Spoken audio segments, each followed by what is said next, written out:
This is the adventures of Balrog the cat. The adventures of Balrog the cat. Volume 2. Sinister Siblings. Part 1. Brothers and Sisters. Sparks flickered and fizzed out in the heavy air beneath London, electricity humming through a hidden, cavernous room tucked between subway tunnels. The long, narrow laboratory smelled of ozone and oil, a distinctly chemical fume that should have been repugnant to the lone plantimal shuffling in the dim light.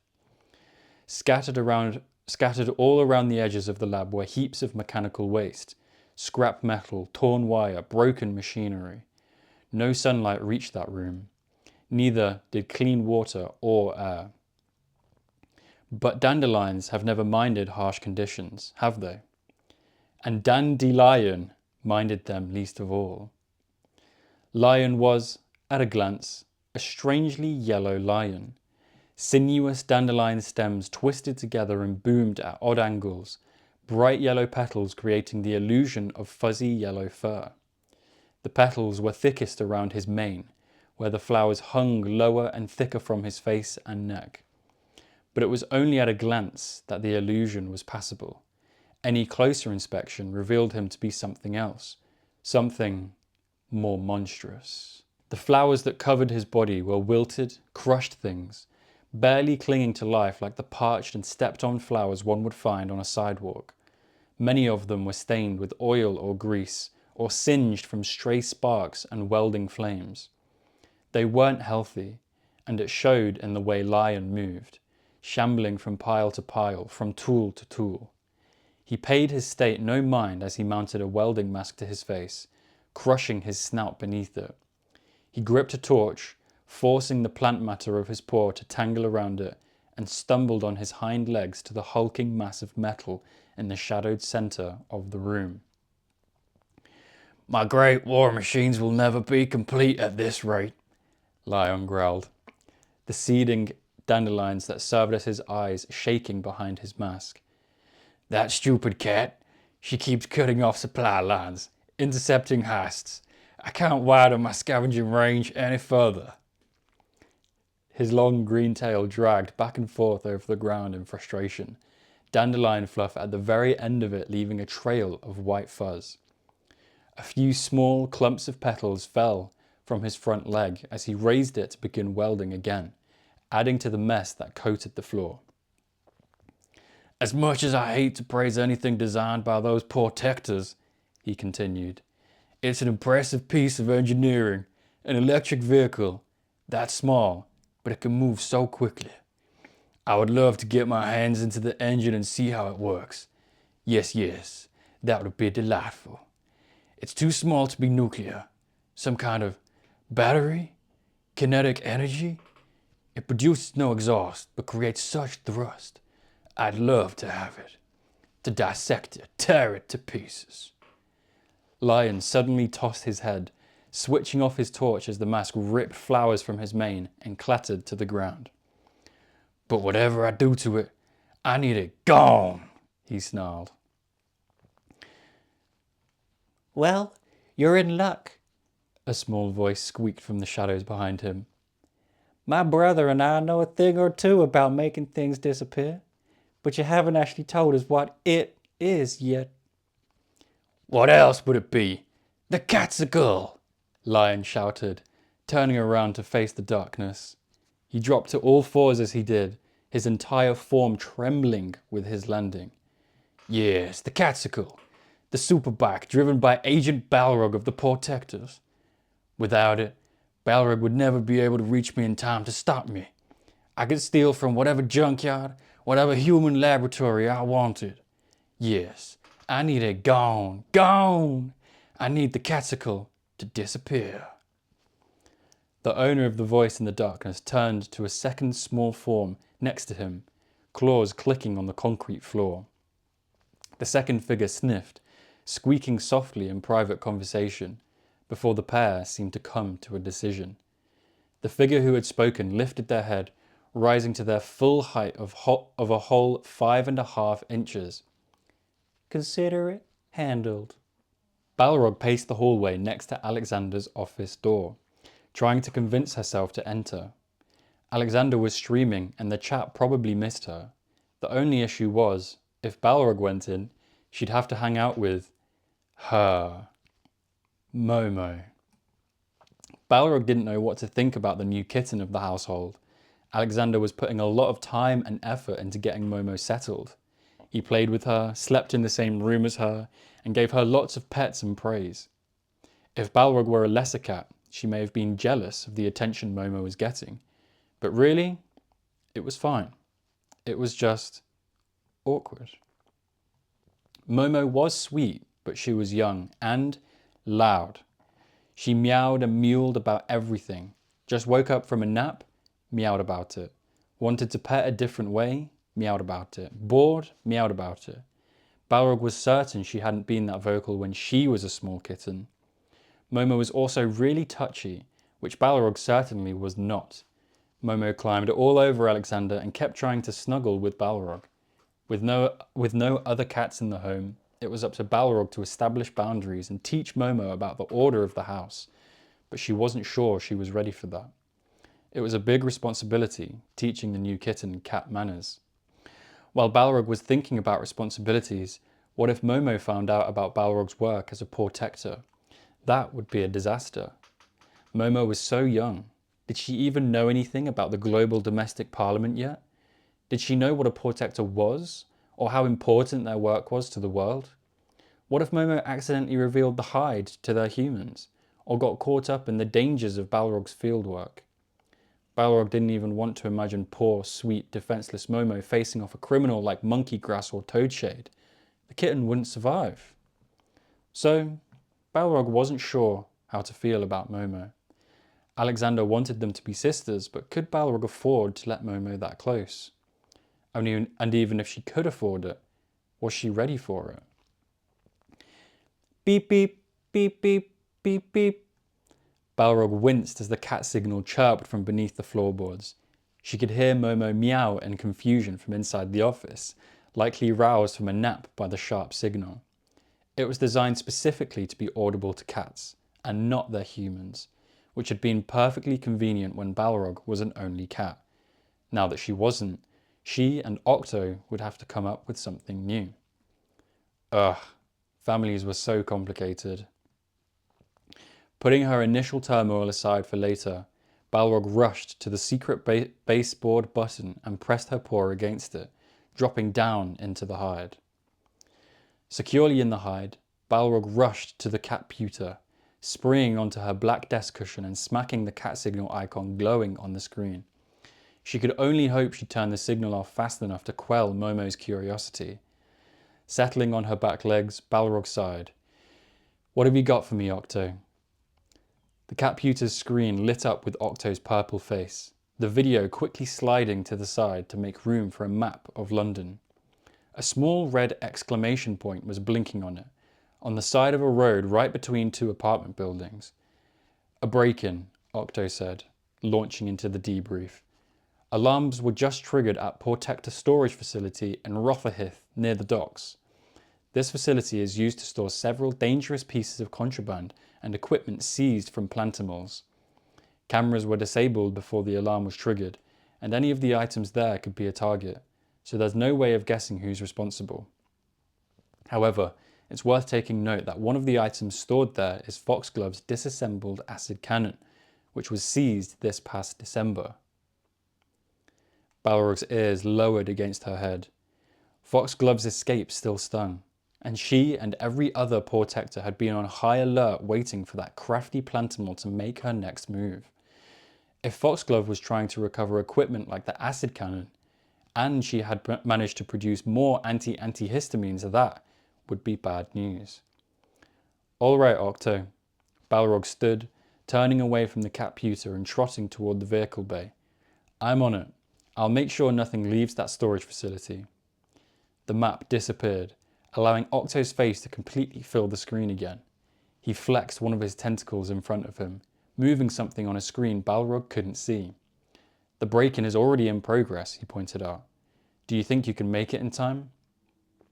Balrog's ears perked back up, her tail flicking from side to side in the air as she reached the vehicle bay.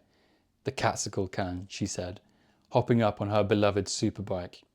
She put her paw on the control dial in the center of the handles, turning it from off to zoomies. Octo's funnels flared, lifting his central mass just enough for him to nod in the water. "Then keep your claws sharp, Balrog." Balrog used one back paw to press the Catsicle's brake pedal, then the other to press on the accelerator. The Catsicle revved, back tires beginning to spin in place. "I'll keep my wit sharper," she shouted back. Then she turned the handles hard and released the brake, peeling out of the hide and onto the streets of London. Part 2. Cats out of the bag. The Catsicle practically flew, eating up the distance with ease. The afternoon breeze grew humid and slightly salty as Balrog drove parallel to Rotherhith's docks. As she approached her destination, she turned away from the river and toward the nearby neighbourhood, weaving through residential streets before pulling off into an alleyway and parking just out of view. The entrance to the storage facility was hidden in a postbox, the iconic red cylinder hiding it in plain sight. Balrog hopped off the Catsicle, jogging out of the alleyway and checking to be sure no one was watching. Then she walked up to the large postbox and pressed her paw against the base. A hidden door slid open, just large enough for Balrog to duck inside. The door slid shut behind her, and a secret elevator began to lower her into the ground. When the elevator opened up again, Balrog idly thought that storage facility was a bit of a fancy descriptor for her location. Warehouse was more fitting. Crates of various sizes and materials were arranged on pallets, wrapped with plastic and stacked in towering rows that seemed to stretch for miles. It was probably more like a third of a mile, but Balrog was both a cat and British, so she didn't care what a mile was. The air was dry and cool, clearly climate controlled. The lights of the warehouse barely reached the floor, creating strange shadows that seemed to melt too softly in the dim light. Was all of this really taken from Plantimals? Balrog thought as she stepped out of the elevator. She kept her footsteps silent as she began to peer between rows of pallets, looking for any sign of the intruder. I guess they have to keep it somewhere, but how do they even get these things down here? Some of these boxes are bigger than I am. Balrog's ear suddenly twitched and she froze. It was faint, but she could hear a small sound like scratching, shuffling. The sound paused and she closed her eyes, holding her breath as she listened. At first, all she could hear was her own heartbeat. She waited.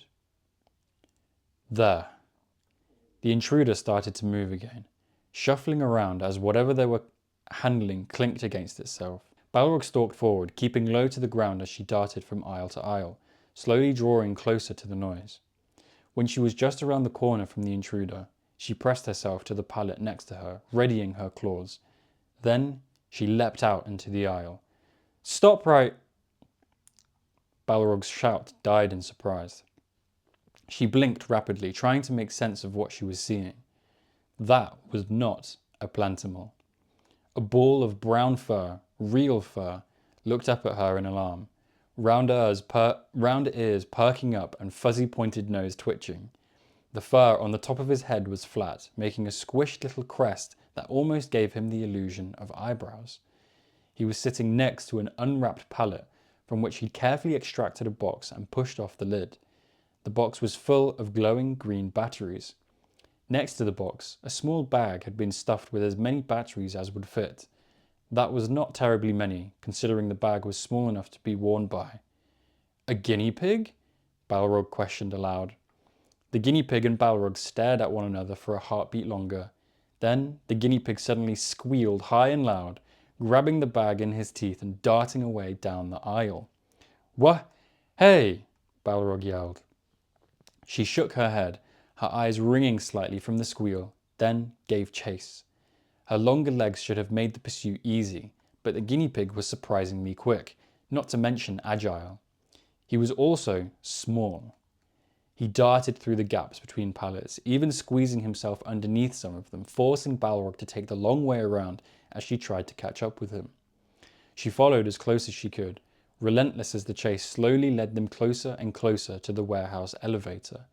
The guinea pig was good, she'd give him that, but did he really think he could outrun a predator evolved to hunt rodents? Sniffle! A squeaky voice suddenly shouted out from above them. Huh? Did someone need a tissue? Balrog looked up and found herself staring at yet another guinea pig standing on top of a tower of pallets near the elevator. This one was white, with long fur that stuck out in all directions and patches of black fuzz on his ears. Once he had the brown guinea pig's attention, he turned and dropped behind the pallet, disappearing from sight. The next thing Balrog knew, the pallet at the top of the stack wobbled, then fell, plummeting to the ground. The plastic wrapping keeping all the boxes on the pallet burst as it hit the floor, loose containers crashing in all directions. A wooden box of small lion robots splintered open, a few of them activating on impact and trying to stand. A metal case began to leak a purple liquid that smelled oddly sweet. Somewhere in the wreckage, something began to play a music box arrangement of the Scott Mills Breakfast Show introduction. The brown guinea pig, Sniffle, darted for the wreckage, just barely managing to squeeze himself through a gap between two fallen boxes. Balrog was right behind him, but was forced to skid to a stop, crouching low to reach a paw through the gap. Get back here, she growled. Come on, that's no fair. Unable to grasp anything, she retracted her paw, tail swishing back and forth above her as she tilted her head to peer between the boxes. On the other side of the chaos, the white guinea pig dropped down to join Sniffle. They had just enough space to stand comfortably behind the fallen boxes as they waited for the elevator to come down to get them. Sniffle set down his bag and hopped in place, weaking with excitement. Attaboy, Sneeze, the great guinea pig duo strikes again. Now let's get out of here and collect our dues. Sneeze? What the heck were those names? Now hold on just a minute, Balrog called out to them, kicking away a lion robot that was bumping into her hind leg. You two aren't going anywhere.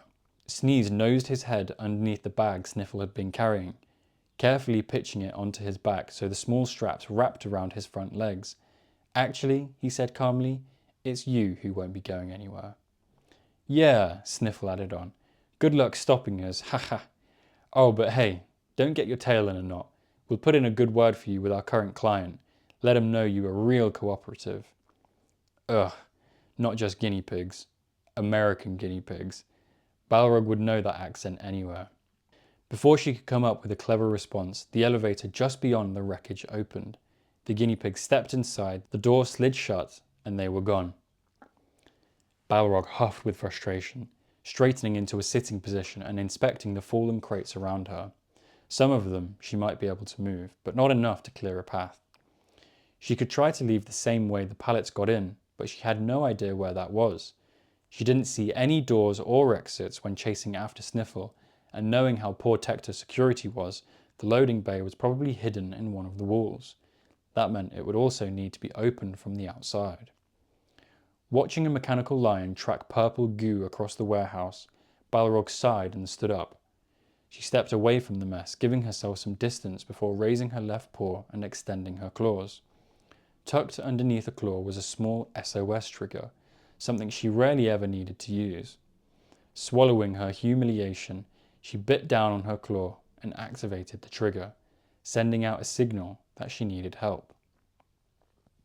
The signal was short range, so it would only go out to the other Pawtectors in London. Balrog could only hope someone would be available nearby, or she was in for a long night. Beep beep, beep beep, beep beep.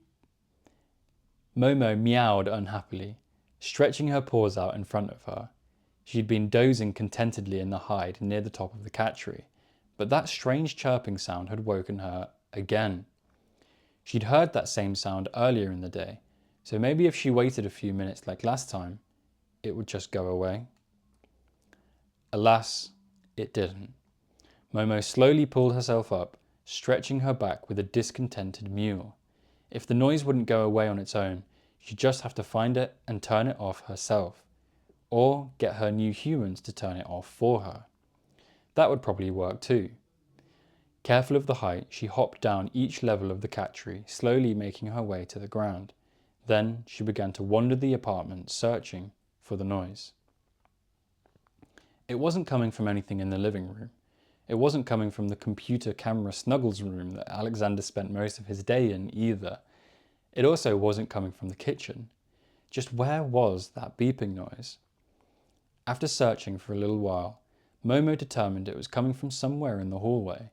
But where in the hallway? She walked up and down the space but didn't see anything. It almost sounded like it was underneath the floorboards. Maybe it was in a different human space? She stopped in the middle of the hall, crouching down to press her ear against the floor and listen. Of course, being a kitten, she didn't exactly have the best balance. One of her front paws slipped, and she flopped against the baseboard next to her. As she did, she heard a small click. And then, she was falling. "What?" Momo meowed in alarm as the floor suddenly dropped out from underneath her. She barely managed to land on her feet, her paws hitting carpet just before the trapdoor above her swung shut and plunged her into darkness. The kitten stood perfectly still for a moment, breathing heavily as she tried to make out the edges of the space around her. Hello?" she called out hesitantly. "Humans? Balrog?" Suddenly, lights flickered on, illuminating a walkway straight ahead of her. Glass cases stood on either side, holding an assortment of strange-looking objects she'd never seen before. Weird machines, some kind of big seed, and a coin that was all scratched up on one side. What was this place? The chirping sound, Momo realized, was coming from the room at the end of the walkway. Her curiosity won out over her fear, and she stepped forward. Balrog had been waiting in the warehouse for over an hour. At first, she tried to chase after the lion robots to amuse herself, but they proved themselves ridiculously easy to herd, which was more frustrating than entertaining. She eventually settled for laying on one of the overturned crates to wait, settling into an odd doze to the tune of that weird BBC Radio 2 jingle. Suddenly, a loud, grinding sound from the back of the warehouse started Balrog alert. Oh, thank goodness, she was saved. She immediately stood and leapt from the crate, jogging towards the sound. At the back right corner of the storage facility, part of the wall had receded and started to slide to the side, revealing a loading bay just as Balrog had suspected. "Took you long enough," Balrog called out as the loading bay came into view. She slowed her jog to a trot, tail held high as she stepped over the threshold and into a long, dim tunnel. "I was starting to worry my signal wasn't even getting through. You're a real lifesaver." She turned to properly thank the Pawtector that had come to her rescue, only for her tail to drop at who she saw, ears falling back against her head in shock. Up against the wall of the tunnel, a small terminal was mounted, with a few different buttons for opening and closing the hidden door. The animal operating the terminal was not another London-based Pawtector. It wasn't even a UK-based Pawtector. It was a familiar cream-coloured kitten, with dark patches on her ears, legs, and face, little white toes splayed out to support her as she stood on her hind legs to hit the close button. "Momo?" Balrog gasped. Momo dropped back down on all fours, turning around sheepishly to face Balrog as the loading bay door began to slide shut. Her tail flicked anxiously behind her. She opened her mouth to say something, maybe explain, but before she could, Octo's voice suddenly filled the tunnel. "Good work, Momo," he said. It was then that Balrog realized Momo was wearing a collar. The familiar loop of black leather fit Momo loosely, a radio dangling against her chest. Balrog recognized it as the collar she wore herself when she thought she may need Octo's support on a mission. Octo continued, "Now, lead Balrog out the way you came, down the tunnel. You'll exit back out near the waterline, so be careful. If a boat is coming by, your feet might get wet, so be prepared for that." "What in the world are you thinking, Octo?" Balrog interrupted him. "What is Momo doing here?" Momo flinched, holding her ears back against her head as the tunnel went silent. Octo paused for a moment, then answered calmly. "She found the hide, Balrog, and there was no one else to respond to your SOS. All of our nearby agents are busy in the field. So you sent a kitten, who is not a Pawtector and has zero training? into a potentially dangerous situation bad enough that I had to call for backup? Balrog's fur began to stand up along her spine with fury. Seriously, Octo? What the? We can talk about this when you're both back at the hide, Octo cut her off. Yell at me all you want later, but right now focus on getting back home. Both of you, keep your claws sharp and your wits sharper. With that, the radio clicked, signaling Octo had disconnected from the channel. Balrog stood panting in the silence, still trying to process what she was looking at as she glared at the radio on Momo's chest. And what she was looking at, she determined, were multiple absolute disaster scenarios. Disaster 1. Momo had found the hide, Balrog's secret base of operations, formerly secret now. Disaster 2. Momo knew that Balrog was a Pawtector and went on secret missions away from home. Disaster 3. Octo had sent Momo on a mission in the field, involving her in Pawtector business that Momo should never have even known about. In other words, Balrog was looking at a total catastrophe. Momo's ears twitched where they were pinned back, the tip of Kitten's tail sweeping back and forth across the floor as she looked down the tunnel, then back at Balrog. We should probably get moving, right? She said nervously. Right, Balrog replied, and she didn't start walking down the tunnel just yet. She stepped closer to Momo, sniffing the air for blood and circling the kitten to check for injuries. Are you okay? How did you even get here? Octo helped me. Momo pawed at the radio dangling from her neck. He told me where to go and helped me sneak a ride on a bus. It was kind of scary, but also really exciting. But he said you were in danger and needed help. And what kind of help did Octo expect Momo to provide? Balrog shook her head, then turned away, beginning the walk down the tunnel. I'll talk to him when we get back, she said. You won't have to do anything like this ever again, I promise. Now come on, let's get you home. Momo perked up, her ears swiveling forward as she began to follow.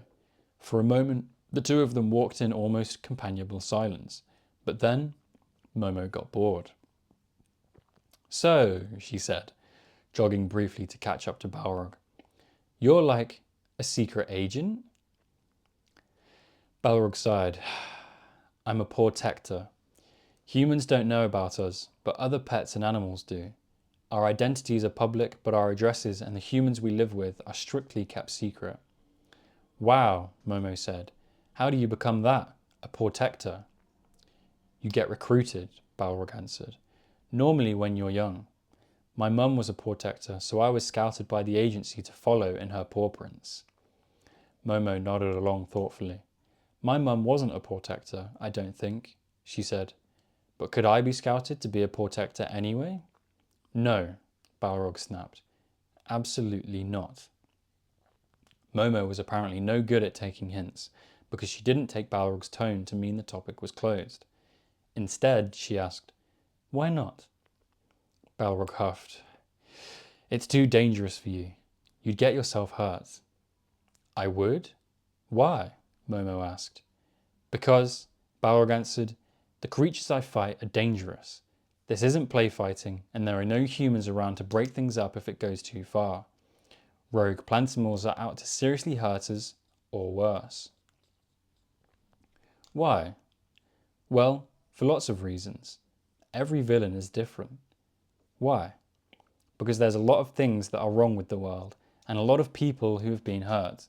Sometimes when people are hurt, they choose to hurt the world back. Why? I don't know, Balrog sighed. Because it's easier, I guess? Why? Because breaking things is easier than building them. If you've been hurt by something, it's easier to lash back out than to really look at the situation and how you can prevent it from happening again. And it's easier to break down and lash out when you're carrying pain than to try and heal from it. Why? Because people aren't honest with themselves all the time, and not everyone wants help. Some people and plantimals won't heal, no matter how hard you try to help them, because they don't want to. Why not? Well, the pain gets familiar. Balrog looked up the tunnel lights thoughtfully. If you've been carrying something that hurts for a long time, you get used to the ache. You forget what it's like to be okay. And even though you logically know that healing would be better for you, it's still an unknown. And the unknown is unsettling. Why? I don't know, Balrog growled. Lots of reasons. Can you please stop asking why to everything I say? To which Momo, of course, responded, why? Balrog stopped walking, taking a deep breath in to keep herself from swatting at Momo. Oh, for heaven's sake, how long was this tunnel? All right, she said as she breathed out. Momo, do you want to play a game for the rest of our walk? Momo tilted her head in interest. Ever the kitten. What kind of game? It's called the Quiet Game, Balrog explained. She'd heard about the game from a human TV show once. Human parents were geniuses sometimes. We're going to walk toward the end of the tunnel without talking, and whichever one of us gets there without saying anything wins, okay? Okay, Momo agreed. Good. Then the game starts now. Balrog started to walk again, and as Momo followed, she stayed blissfully silent, at least for the next 5 minutes. Why is your secret base under the floor? Balrog groaned. After managing to make it out of the tunnel without biting Momo, Balrog led the way back into the streets of Rotherhithe, heading back down towards the red postbox where everything started. The sun had started to dip below the horizon, streaking the sky with red and orange. Balrog's ear twitched with anxiety, blinking as the sunset briefly reflected off a window and into her eyes. Alexander was out of the apartment that evening, but he'd be so worried if he came home and neither of his cats were there. They needed to get home quick. As they turned down a side street, Momo stopped, looking back towards the main road. Balrog, the bus stop is this way. I know, Balrog said tiredly, beyond the point of being out of patience. But we're not taking the bus. I parked the Catsicle just outside the main storage facility entrance.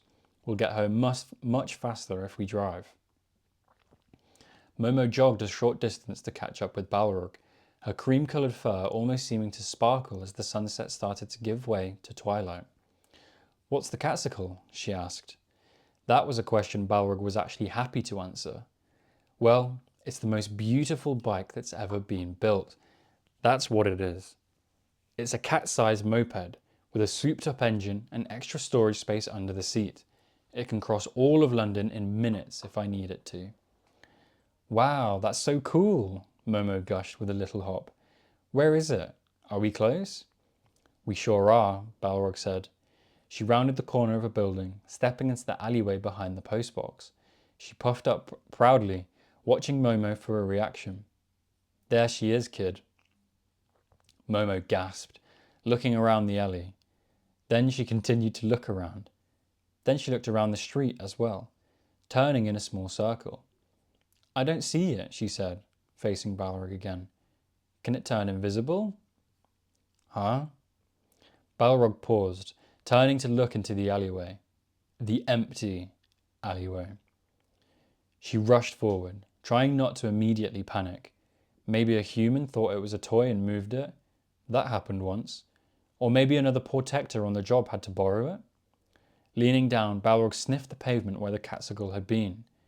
The Catsicle's tyres had a very distinct smell, one she was unsurprised to track toward the street. Mixed into the familiar scent, though, was a faint, unfamiliar musk of some kind of fur, and was that Timothy Hay? No, they wouldn't. They couldn't have. But they did. Sneeze and Sniffle stole the Catsicle. No. Part 3. Fear and Loss. Balrog and Momo did end up having to take the bus, carefully dodging human shoes as they slipped underneath a seat. The bus stopped a few blocks away from the apartment, so as the first few stars began to appear in the sky, Balrog found herself walking down the streets of London. Walking on all four paws. Oh, the humiliation. How do you think a guinea pig would even drive? Momo asked as they finally turned down Alexander Street, walking behind the row of houses. Do you think one of them has to steer while the other one pushes the pedals? I bet... Momo, Balrog cut the kitten off sharply. Just shut up for a second, please. I need to think. Obediently, Momo fell silent. Balrog immediately felt bad, keeping her gaze straight ahead so she wouldn't have to see Momo's tail drooping. She knew that Momo didn't know any better, but she also couldn't bring herself to apologize. Instead, she pressed forward. Look, Balrog began. When we get back to the hide, I'm going to debrief with Octo. Then, we're going to go back up to the apartment, and I want you to promise me you'll never go down into the hide again. Never? Momo rushed ahead of Balrog, jumping into her path to stop her. What do you mean, never? Why? Balrog was seriously starting to hate that question. You're not a Pawtector, Momo, and you're not going to be one. She stepped around the kitten, holding her head high, making it clear her decision was firm. I won't have you risking the humans finding out about the hide because you want to get yourself into more dangerous situations. That's final. Nuh-uh, Momo protested, turning in place to yowl at Balrog's back. You can't tell me not to go someplace in our own house, and you can't tell me not to be a Pawtector either. You could train me. I could help. Absolutely not, Balrog scoffed. Why would I ever do that? Because we're sisters. Balrog stopped just outside the hide's automatic cat door. Sisters? That's what Alexander wanted, wasn't it? That's what Momo wanted too, apparently. But what happened to Balrog's sister if a plantimal like Foxglove found out about her? Or a criminal like those two guinea pigs? An image suddenly flashed through Balrog's mind. The pallet falling from the top of the stack. Except this time, Momo was there. If the inexperienced kitten had been there, she may not have recognized she needed to stop in time. She could have run underneath those heavy falling crates and... No, Balrog wouldn't let that happen. We're not sisters, she said, carefully not looking back to see Momo's reaction. We're just housemates. Now, get inside. Go sit on one of the training mats and stay there until I escort you back up to the apartment. Then, Balrog stepped forward. The door to the hide opened, and she started her walk of shame up the vehicle ramp.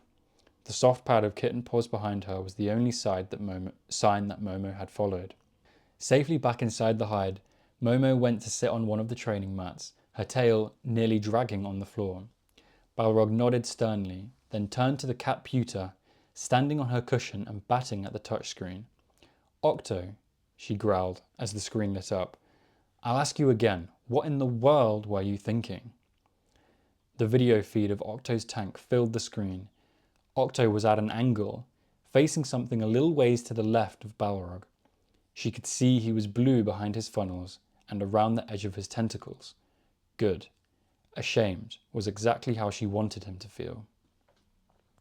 Welcome back, Balrog, Octo said instead of answering her question.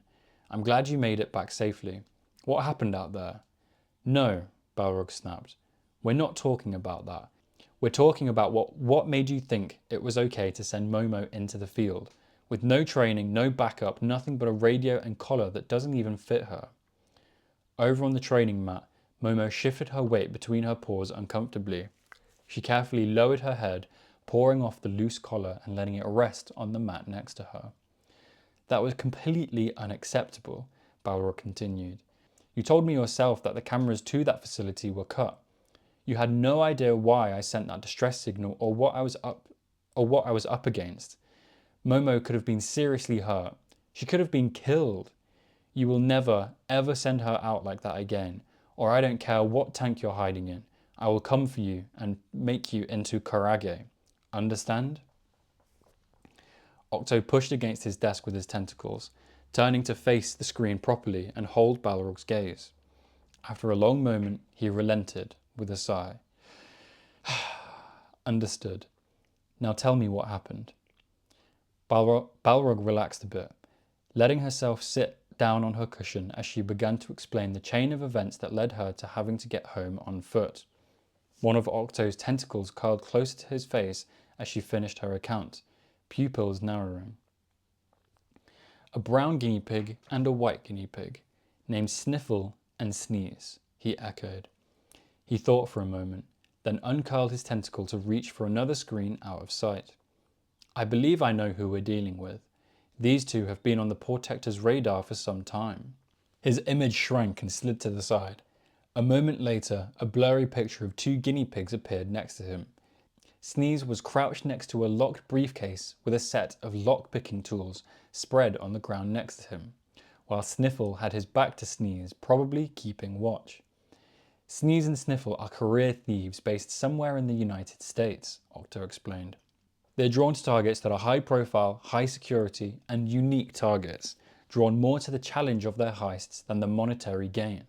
If they follow their usual patterns, they'll likely disassemble the Catsicle and ship it to the States to sell in pieces on the black market. The very concept of the Catsicle being taken apart made Balrog feel like she could faint.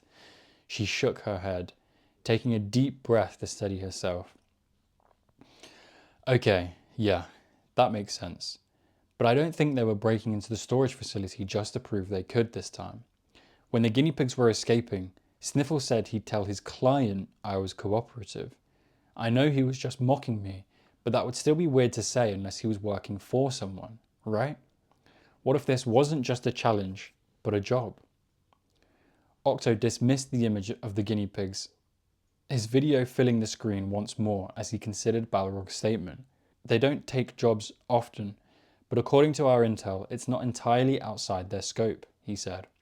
It's certainly possible they already have a buyer.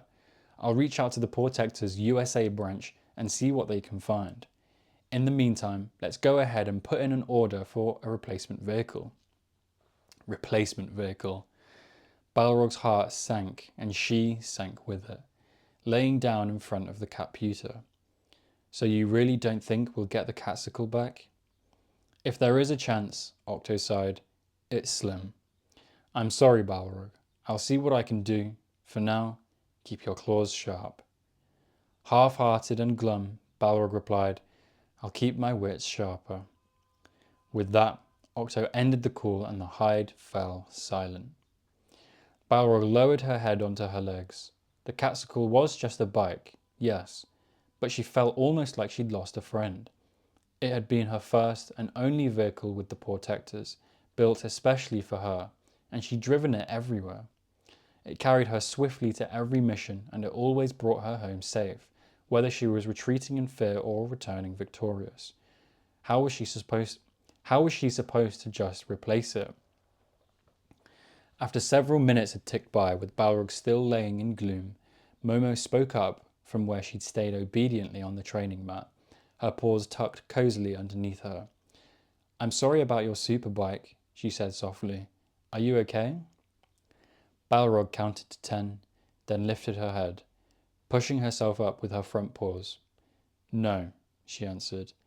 I'm not okay, but there's nothing more I can do about it now.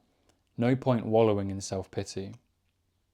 She stood the rest of the way, then turned from the computer, looking over at Momo. Let's go back up before Alexander worries, she said. I'm sure he's missing you. Without waiting for a reply, Balrog wandered towards the entrance of the hide. Momo, for once, didn't make any comments or ask any questions. She just stood from the training mat and followed, trailing behind the cat who refused to be her sister. Woohoo! Sniffle wheeked with glee as he steered the Catsicle into Leon's underground hideout.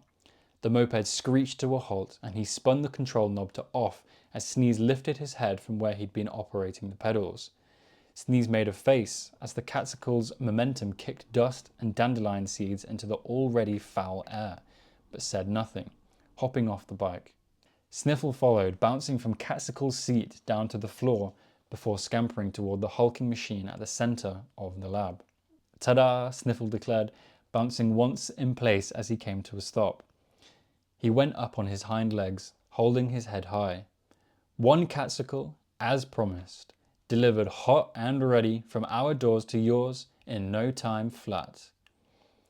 For a moment, there was only still silence. Then, Lion appeared, slowly shambling out from behind his machine. His dandelion fluff eyes were puffed wide with surprise. You really did it, he said. You took it. You took the cassicle from Balrog. That's not all, Sniffle boasted. He dropped back down on all fours, then turned his head to open Sneeze's backpack with his teeth. 2 glowing green batteries tumbled out onto the floor, clinking against one another. Lion bent his front legs, leaning back to get a better look. Sneeze and Sniffle both flinched, instinctively stepping back from the large plantimal. The green glow of the batteries cast odd shadows on Lion's face, highlighting the contorted stems that threaded through his illusionary jaw. My seed batteries, he said, and more than one. My. He straightened up, showing off a mouth full of jagged leaf teeth gleefully. My. I admit, I had my doubts about how skilled a pair of little prey creatures could really be. Yes, but I'm quite pleased to stand corrected.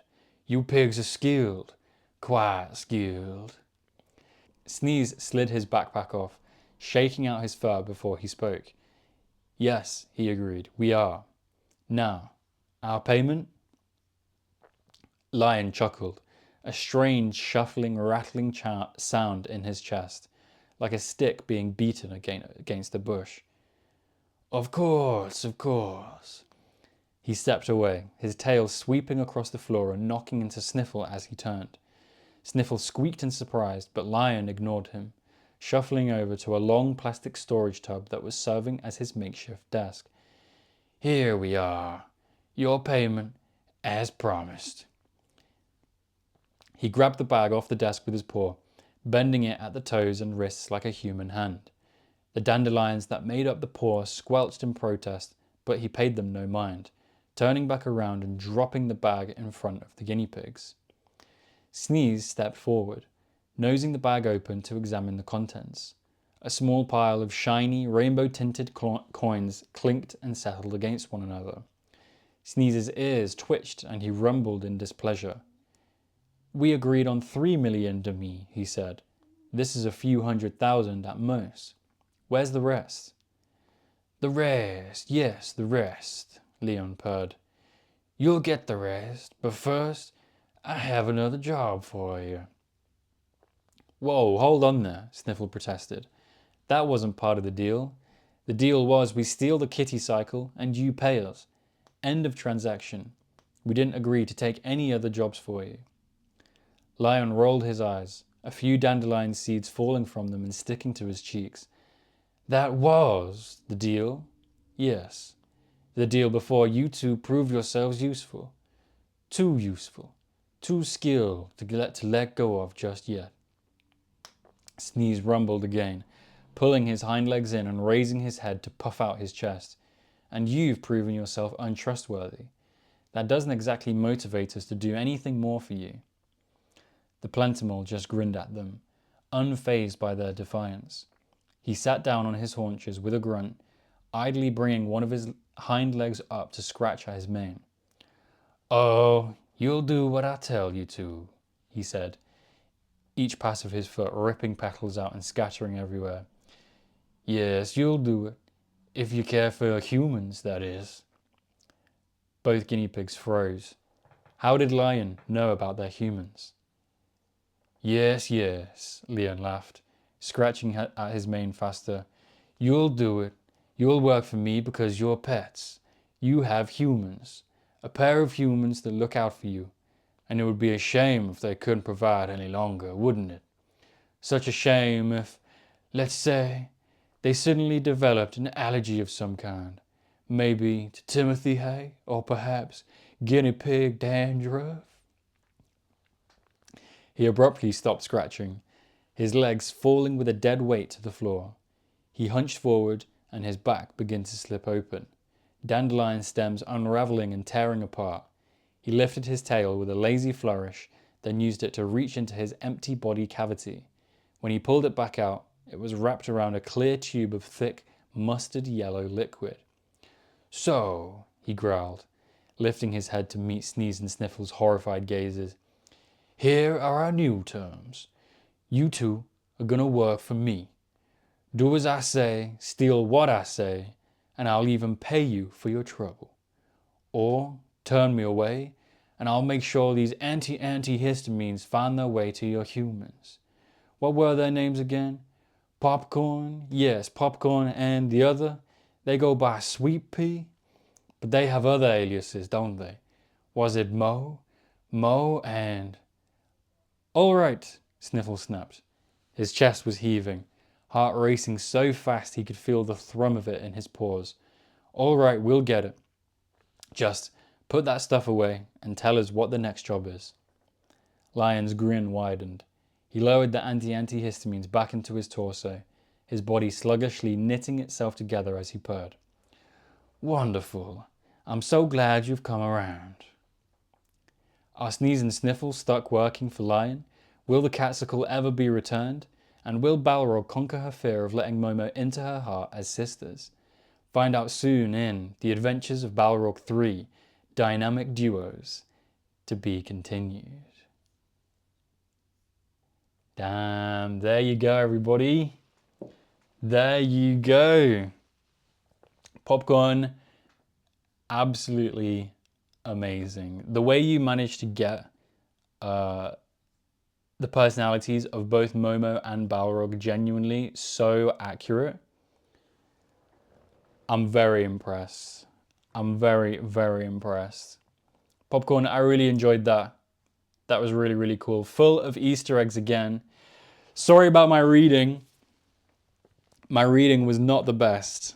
My accents were not the best. My accents were also inconsistent. And I kept calling Leon Lion and Lion Leon. It wasn't perfect, but there you go. I did my best. But Popcorn, amazing story. I hope I managed to do it justice. Trafficonography says, man, gotta read volume 1 now. Well, if you want to read volume 1, you can watch me read it, just like I have now. I clipped the stream where I read volume 1 and posted it on my second channel. So it is there for all of you guys to catch up with volume 1 if you want. But yeah, guys, Popcorn, that was really cool. Everybody, thank you for sticking around. It's crazy. We still have 150 people who are interested to stick all the way through. I wonder how long that took. That took a long time, but I enjoyed every second of it. It is the end. Crescent Moon says about an hour of reading. Damn. Geet says beautifully written. I loved it a lot. Popcorn says, I'm so very glad you loved it. I'm so excited for volume 3. It's already drafted, just a few more revisions. Wow. You're ahead of schedule, Popcorn. Cupcake loved it. Guys, before we finish the stream, say what you think, what you thought of the story in the chat, because then I'll include this in the video so Popcorn can always read it whenever she wants. So fill the chat with what you liked about the story, what you thought of it. Give some comments. There we go. I see them coming in. Thank you, guys. This way Popcorn can always read it in the future. I'll include it in the video. Thank you, guys. Da, da, da, da. And Balrog listened the whole way through as well. She was sleeping the whole way. We also have Momo sleeping on my feet right now as well. Look at all that positive feedback. I love it, guys.